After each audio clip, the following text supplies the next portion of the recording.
So right now we're gonna do the regression part. I I know the music's kind of loud, but my voice is still like louder than the music. Sorry if there's like not really clear. Um, I'm still gonna do this on Monday recitation. So if you have any problems, you can come to the early recitation to ask me. And uh, yeah, so I'm gonna post all the slides too. So for the regression, linear regression, the professor has already covered everything. It's really comprehensive. So we're just gonna focus on some of the problems. I think we're gonna do some questions that I think is gonna be probably gonna be important to exam. So first, let's do. Here's a table. This is a really awesome table. Just it's gonna help you if you don't really have other graph stuff. This is gonna help you to choose what what test you're gonna use and what regression you're gonna use. So this is the outcome, this is y, and this exponentially, this is all axis. So so if it's continuous or categorical, if it's categorical, how many variables there, and everything. So I hope you can just go through this table and then keep this table at hand so you will know what to choose, right?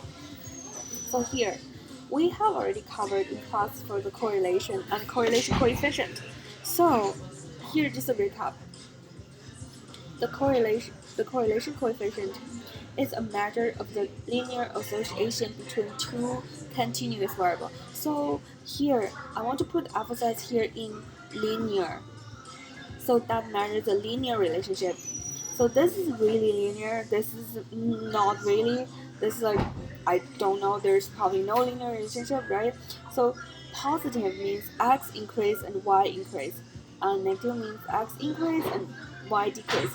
And this is possibly something like that. This is weak, and this is something. Both of them are weak, and this is like no, there's nothing. So talking about linear, how linear are they? I will show you a picture. So this is linear. There is a curve. For this one, there is a curve. Do you remember Dr. Crafty has said in my thesis, like I use something like square rooted. So for this one, I will probably square root this one to get something like this. So, but still, you can say this. You can still like pretend this linear and say the linear of this is something, but the real relationship is probably like squared. So I'm just gonna emphasize that this coefficient measures the linear association. And now, the theta command for this, for when you're doing all the tests, is here. So this is scatter plot coefficient to calculate the correlation coefficient and hypothesis test. You can do this. And then scatter plot matrix. I covered this one in the homework, like homework 8. And then this is a correlation between two variables, all pairwise correlation, and hypothesis test for all pairwise correlation. So this is something you can explore if you have time or you need to do some research. And here are all the command ready. We're not gonna go through it. Let's do some. Let's do this. So describing linear relationship. So we are doing something called linear correlation, right? And today we are trying to cover linear regression. So what's the difference? So let's say this. You can read this, but basically what this means is, if okay, I'm not really thinking an example, but you can say I am related to you. That's correlation. If you can use me to predict you. That's regression. Okay, so we're just measuring what is our relationship between you and me. That will be correlation, our linear relationship. If I you want to, if somebody wants to use me to predict you, that will be regression. Yeah. Okay. And now, so for simple and multiple regression. So this is in the homework 8. We were saying something like, oh, how about there's one y and there's like x1 and there's x2, right? So you want to add another explanatory variable. Yeah, so that would be multiple linear regression. Okay. So so for simple linear regression, it's gonna be y and x, and it's gonna y is dependent as x is independent. Beta is intercept. Beta 0 is here like the intercept, and beta 1 is the slope. We are gonna cover later what does this number mean, and this is definitely gonna be on the exam. So please make a cheat sheet of this, on your cheat sheet, put it on. And multiple linear, there's still gonna be beta 0. There is a beta 1 for x1, and there is a beta 2 for x2. Okay, so and x1 x2 are independent variables, and beta 0 is intercept, and beta I for each is for each xi, and epsilon is a random error here. That's the model you're gonna build, right? Awesome. So next, let's do some questions so we will have a better understanding of all of this. So here, when just true or false, when computing correlation, it is important to specify which variable is dependent, which one is independent. So what do you think? No. Actually, it is only important to distinguish which is dependent and independent when we're doing linear regression, because we're using x to predict y, right? But for correlation, what's the relationship between x and y? It doesn't really matter. It's like my relationship with you and your relationship with me are the same. But if you want to use me to predict you, it's one way. If you want to use you to predict me, that's another way. So the direction matters only for regression, not correlation. Okay, next one. So the following two statements are limitations of the correlation coefficient. First, it measures only straight line. Second, it does not provide a cause and efficient relationship. What do you think? They are both right.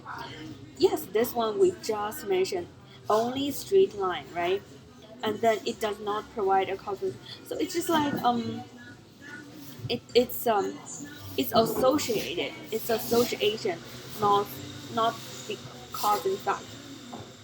And the next one, so a correlation coefficient R consists of two parts. It's like a sign and a number value. So what is the range of possible value for R? The range is from -1 to 1. So what does the sign tell you about the relationship between x and y? The sign tell you the direction of the slope. Do you remember? If it's positive, it look like this. If it's negative, it look like this, right? Yeah. So what information do you derive from the value of R regarding x and y? So it tells you the strength of the relationship. And what does R tell you about the ability of the regression line to predict value of y for given value x? So basically, what is R? It is how good the prediction is like. So we want R to be good, bigger the better. So for any given set of data, would the correlation coefficient and the regression coefficient necessarily have the same sign and have the same magnitude? So here the answer is yes, the same sign. Not really. It's probably not gonna have the same magnitude, because this is the regression coefficient, and this is the correlation coefficient. This guys. Oh, sorry.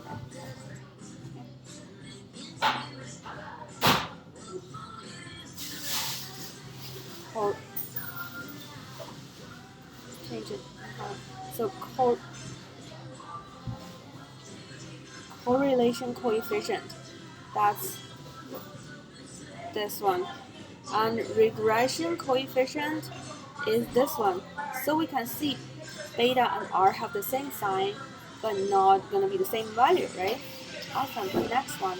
So now this is really important. You really need to know, and you really need to understand it. So which of this one are the strongest and which one are the weakest? How are you gonna know what is strong, what is weak? Actually, what matters is the number, is the absolute value, not the sign. So the strongest for is 0.99 for set 1 is this number for set 2. Why? Even though it is negative 0.071, the absolute value is really large, right? Okay, let's see. Yes. So the strongest is this one and this one. Is that one side too? What's the weakest? Weakest is this one and this one. Okay. So here, strength of a correlation only depends on its magnitude, not direction. So here for correlation coefficient, remember first it's linear, and the second, the sign is direction, not magnitude. So the strength is sign is the direction.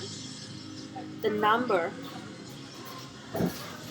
sorry, this is number. I'm trying to say number is the strength.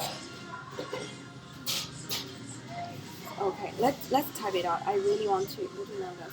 So okay, for correlation coefficient, first thing you need to know is it is linear. It only measures the linear relationship. The second one is, so 2A is gonna be the sign is direction, and 2B is the number is actually strength. Right. So this is something I want you to know. Okay. Awesome. So now let's do some problem. So here is a data output. Tell me if this is correct. So, oh, I like this kind of choice. You see, this one and this one have the same like words, only the numbers are different, right? So I assume one of them is gonna be the correct answer. So, what's the so this is the explanatory variable right here. So how much does this one explain the dependent variable? It is here. So it should be 0.0363. So I think B is the right answer. And let's see what C and D are talking about. So C says adjusted R squared usually increase if the number of X increases. And D is a large R squared is desired and more useful than adjusted. So it's kind of C and D is talking about R squared and adjusted R squared. Okay, from what we were talking about, like there are the different number for the same question, I would say B is right. Let's see. Hey, B is right. So why this one's wrong? Because this should be 3.63, right? And this one, so R squared usually increase if the number of X increases. And because when you're including more X in, you're gonna explain more. What is adjusted R squared? Adjusted R squared is gonna it's gonna penalize you for including more X. So R increase while you include more X. And for D, basically is we want a large R square and a large we want large adjusted R square and large unadjusted R square. So we want R square when we're comparing two model. The this between these two model should be one model has larger R square and this same model has larger adjusted R square. So that will be the perfect situation. Next, so here are so here the dependent variable is airfare, and this one will be the independent one, right? So we're using distance to predict this one. Okay, so assume the dependent variable is airfare, write out estimated regression equation. Okay, this is kind of like the homework, right? And what integrate the intercept and the slope. Okay, let's do this. This is the output we're gonna have. So this is gonna be the intercept and slope. Write out estimated regress equation. So slope is gonna be this one. It's constant, C1S is constant, and this is the slope.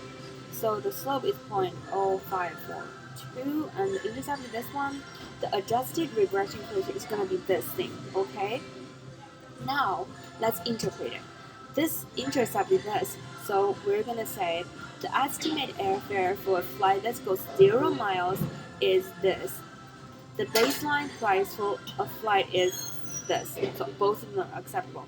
So this is kind of like in the homework, we cannot say, if the body's temperature is 0 degree, then because nobody's temperature is actually 0 degree, and you can't say like a person stay in the hospital for minus like 150 days. So that's kind of not intuitive, but that's actually how you explain it. So this is actually a better example. You should remember something like this, okay? So how do you interpret the slope?